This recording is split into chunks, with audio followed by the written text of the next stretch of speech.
Today in the gospel, we see Jesus performing a miracle, curing someone who was a paralytic. And let's see a little bit more deeply into this character.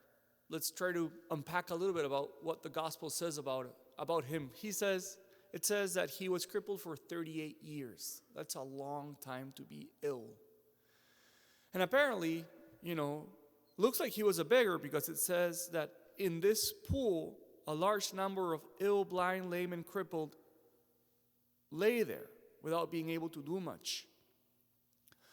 But I think that his situation was especially sad, because the older he got, the less likely it was for him to get to the pool at the right time when the water was stirred.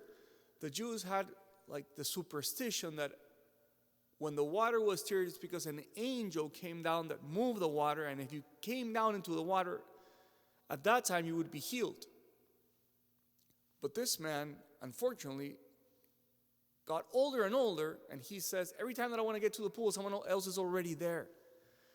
So I was thinking, the sick people, instead of having a system where the people that's been there for longer get the chance to go first, and they help each other to get there first, and in that way everyone has a chance, it looks like they're competing against each other. Like sick people many times do. Instead of collaborating, sick people in the mind, they're competing against each other. So to me, it makes sense that when Jesus comes up and asks him a simple question, do you want to be cured? The sick man, instead of saying yes or no, or yes, he says, oh, the problem is that every time that I want to get to a pool, someone gets there before me. But Jesus is asking him, what's the problem?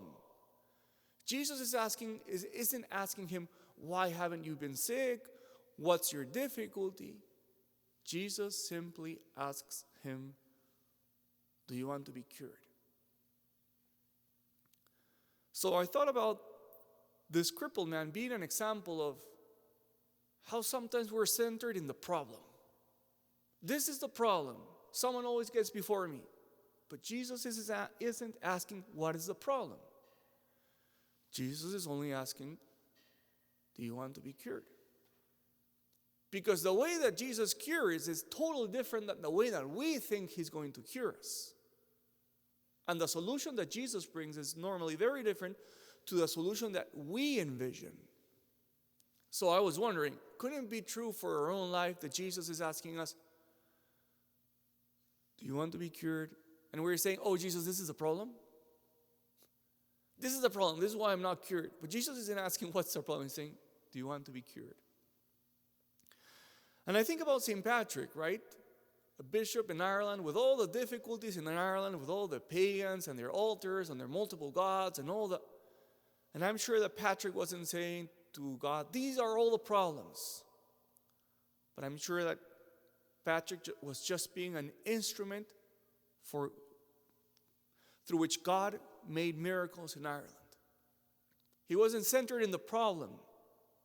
He was centered in God's power. So today, just let's reflect. If Jesus is asking us, do you want to be cured? Are we responding to him, this is my difficulty? Or are we just saying, yes, I want to be cured and I trust in you?